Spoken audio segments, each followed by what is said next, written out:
आज हम पढ़ने वाले हैं क्लास 7 का chapter number 2 an alien handbook का। जो चैप्टर नंबर 2 है वो कौन सा है? ब्रिंगिंग अप करी का पार्ट 3। तो ये पार्ट 3 एक्चुअली में आखिरी पार्ट है, तो इसको एंड तक ज़रूर देखिएगा और हमें कमेंट करके ज़रूर बता दीजिएगा कि आपको ये वीडियो कैसे लगा। और one more thing, don't forget to subscribe to my channel and press the bell icon to get the latest update of your world. तो चलिए वीडियो को एंजॉय करते हैं। करी वॉज द फास्टर लर्नर। तो जो करी था वो क्या था, बहुत ही ज़्यादा जल्दी लर्न करता था। Was a very faster learner. Faster learner means जल्दी लर्न करना, जल्दी याद करना। ओके, तो वो क्या था, जल्दी याद करने वाला व्यक्ति था। He masters all signals and sound he taught.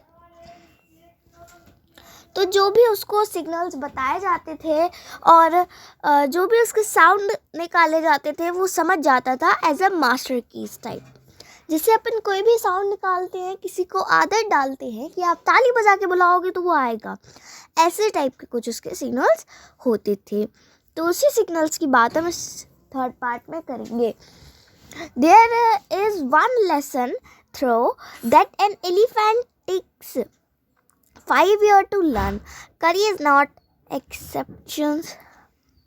There is one lesson. एक लेसन और है कि थ्रो जब कोई एलिफेंट होता है वो कितने 5 साल लेता है याद करने को, मगर करी ने 5 साल नहीं लिए। करी बहुत जल्दी याद कर लिए थे। करी ने बहुत जल्दी ये सब बातें याद कर ली थी क्योंकि वो बहुत छोटा था और उसे छोटे में आदत पड़ गई थी। तो करी ने उस बात को बहुत ही फास्टर तरीके से याद कर लिया। वही ऊपर लिखा था कि करी वॉज अ फास्ट लर्नर, यही है वो। ठीक है, तो चलिए अब चैप्टर स्टार्ट करते हैं थर्ड पार्ट से। हमें कहाँ से शुरुआत करनी है बता देते हैं। हम यहाँ से शुरुआत करेंगे और इसको हम, ठीक है, तो हम फिर इसको एंड कहाँ तक करेंगे? हम इसको एंड करेंगे यहाँ तक। ओके, तो इधर तक आप एंड कर लेंगे। तो आप, I hope you understanding what I am telling. तो अब हम चलिए स्टार्ट करते हैं कि अब हमें कहाँ से पढ़ना है। हमने यहाँ से पढ़ना था तो हम यहीं से पढ़ेंगे। An elephant must be taught when to sit down. Elephant को जब हम बोलते थे तब वो बैठ जाता था, ऐसी उसकी टीचिंग थी। व्हेन टू वॉक, जब चलना हो। व्हेन टू गो फास्ट, जब जल्दी जाना हो। व्हेन टू गो स्लो, जब धीरे जाना हो। You teach him these things as you teach a child. आप उसे ये बातें सिखा सकते हैं, बिल्कुल एक छोटे बच्चे को सिखा रहे हो ऐसे। If you say that and put him by the ear, तो अगर आप धत कहते हो और उसके या फिर कान पकड़ लेते हो तो वो मतलब you will greatly learn to sit down. तो वो ये सीख जाता है उससे, वो उससे ये सीखा था कि उधर पे बैठना है। Similarly, if you say Mali and put his trunk forward, उसी तरीके से जैसे आप माली कहोगे और मतलब उसकी ट्रंक को फॉरवर्ड करोगे, ऊपर तरफ उठाओगे, तो he will greatly learn that it was the singular sign to walk. ये कौन सा सिग्नल वो सोचते थे? उनको ये वाली बात सिखाई जाती थी कि मालिक हो गया, उसकी ट्रंक उठा के उससे सामने ले जाओगे तो वो ये समझ जाते थे कि उन्हें अब चलना है। करी लर्न माली आफ्टर 3 लेसन। करी ने माली वाली बात जो बोलते हैं वो 3 लेसन्स के बाद सीखी थी। But it took him 3 weeks to learn that. लेकिन उसे सिर्फ 3 हफ्ते लगे धत वाली बात को सीखने के लिए। And do you know why an elephant should be taught to sit down? क्या आपको पता है कि हम एलिफेंट से क्यों कहते हैं बैठने के लिए? Because he grows taller and taller than he who take care of him. क्योंकि he grows taller and taller, क्योंकि वह बड़ा से लंबा होता जाता है। Then you will be take care of him. तो आप उसकी केयर कैसे कर पाएंगे? So that he when he 2 or 3 year old, तो जब भी वो 2-3 साल का था, you can only reach his back with the ladder. आप उसके पीछे लेडर के द्वारा तो बैठ सकते हैं।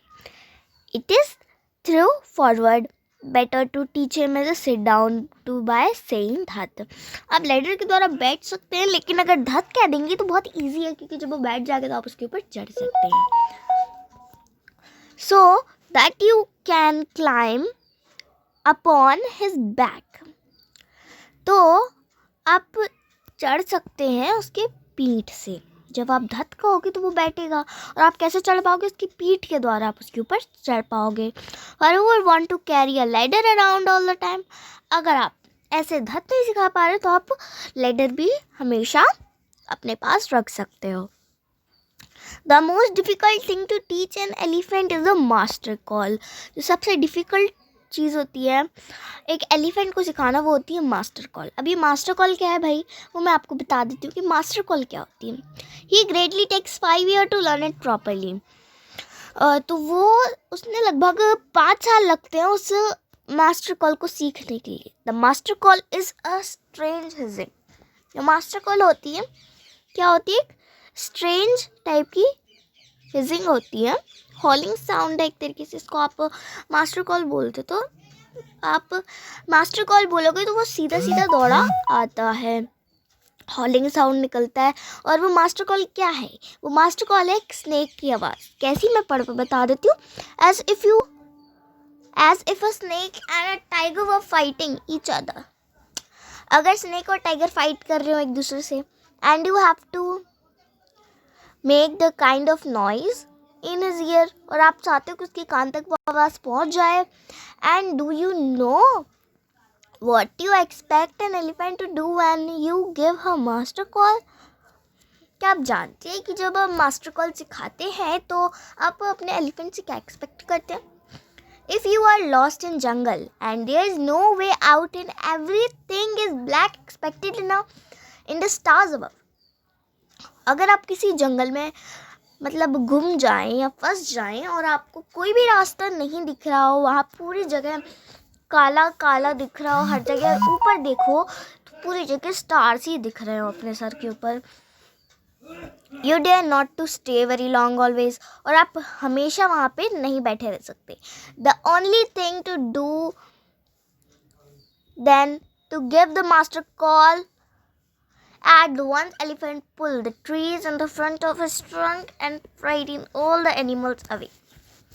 और वो जब आप उसे मास्टर कॉल की आवाज़ निकालोगे, मतलब स्नेक की आवाज़ निकालोगे, तो वो आपके मास्टर कॉल की आवाज़ सुन के एलिफेंट जो होता है वो अपनी ट्रंक के सामने जितने भी ट्रीज़ होते हैं उन्हें तोड़ तोड़ कर आगे चला जाता है।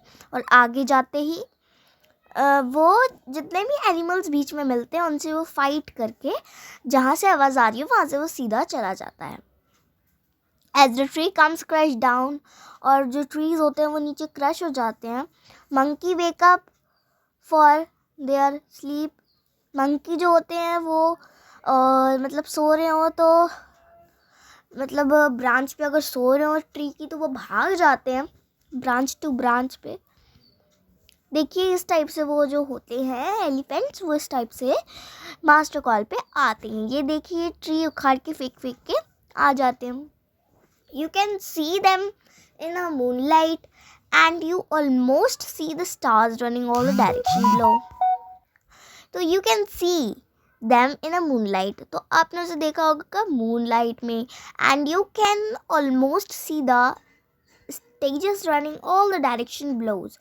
और अगर आप मून लाइट में देखें कि हर जगह बिल्कुल धमा चौकड़ी टाइप की, मतलब ऐसा कि सब लोग जो भी जानवर वहाँ पे होंगे भाग रहे हों और हर डायरेक्शन में भाग रहे हों। You can hear the growl of tiger in the direction, और आप किसी टाइगर के ग्रोल की आवाज़ सुने। Even he is frightened and the elephant pull down next tree to the next and the next. और जब एलिफेंट पहुंचने वाला होता है तब वो एक के बाद क्या करता है, एक ट्री निकालेगा, फिर उसके आगे जो दूसरा ट्री होगा उसको फेंकने के बाद वो सामने वाला ट्री को भी उखाड़ेगा। ऐसे उखाड़ते उखाड़ते पहुंच जाता है। Soon you will find that he has mode of road right through the jungle strange of your house।